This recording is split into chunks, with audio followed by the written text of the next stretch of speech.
Omugole Tina omugambo mungi nnyo ogusatulatinze oluvannyuma lw'okufa. Ono yabadde agenda ku honeymoon ye oluvannyuma lw'emikolo gye egy'okwanjula era bw'atyo nga basazeewo honeymoon bagikwatireko mu nsi endala. Ono n'afa. Kino eno nno kigenza okubeerawo nga abagole abafa amazima ga Katonda beeyongedde. N'ogenda mu search engine za either YouTube oba Google oba Facebook yonna yonna gy'ogenda okubeera ng'osaakinga. Otalekamu omugole afudde amazima agenda kuleetera results nga nnyingiko kyokka ate ng'ezo results zeddiŋŋana.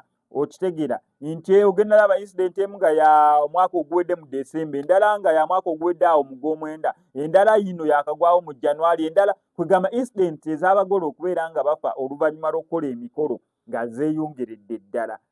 Ekyatuuse ku Ono Tina bingi ebiri mu kubeera nga byogerwa n'oluvannyuma actually omwaka oguwedde awo ngaawo September October eyo incident waliwo yagwawo abantu batandika n'okukola stories ku bayogerera ku mikolo ba service provider ebizibu ate bo bye bayitamu nabyo nga bingi nnyo ng'ensonga zeekuusiza kwabo abantu ababeera balina fitina, abantu ababeera batabaagaliza, abantu ababeera n'effutwa, abantu kwegamba byekuusiza ku ddogo n'obulombolombo obumu obugenderako awo naddala eri abantu ababeera bataagala mikolo gino gigende mu maaso, naddala eri abantu ababeera batayagala muwala afumbirwe oba omusajja afumbirwe oba abantu abo okubeera nga beegatta bafuuke omuntu omu. So bingi ebibeerawo awo neera okwegendereza kati kw'amaanyi nnyo. Waliwo abantu abagamba n'okugamba ye tasobola kubeera ng'alya mmere ya mukolo, ye nga wagenda ku mukolo tasobola kubeera ng'asimba layini kulya mmere. Abaka abamu nga bagamba nze sobola kubeera nga ndi oluwombo olw'ebyo ebigambibwa mbu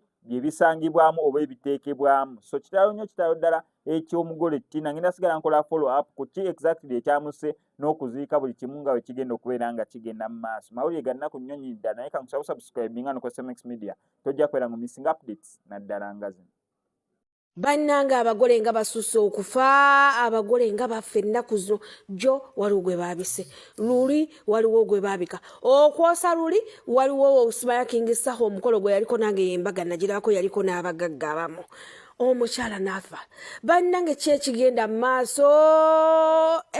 Bannange naye nze kye mmaze okulaba abantu mugenda balemesa bannange abantu okukola emikolo gyabwe nga buli omu atya, kubanga abantu babeerayo eyo mu bufumbo bwabwe buno obwakawundo kakubye eddinisa nga tebamuwasangako tebamuteekako mpeta ng'ebintu bitambulira ddala bulungi, tebamukolerangako wadde okwanja wadde okukyala wadde embaga nga balina n'abaana nga buli kimu kitambulira ddala bulungi nnyo.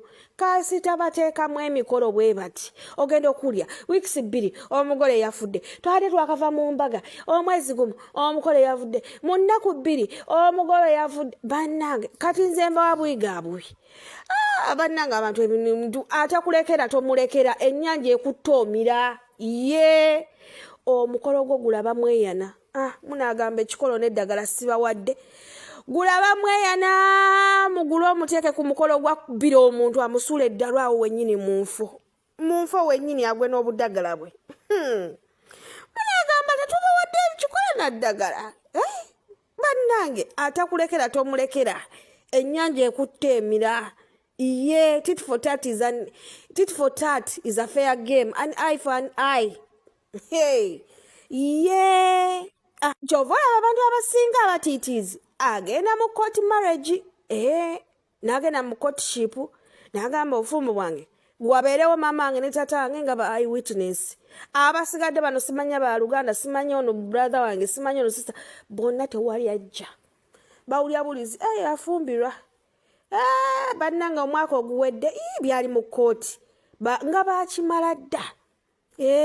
Naye mwabaagala emikolo ku ground, mukwano gulaba mweyana akukubira omuntu ku mukolo gwo, abeerewo ku mukolo gwago kukuumire, teweetaaga na security.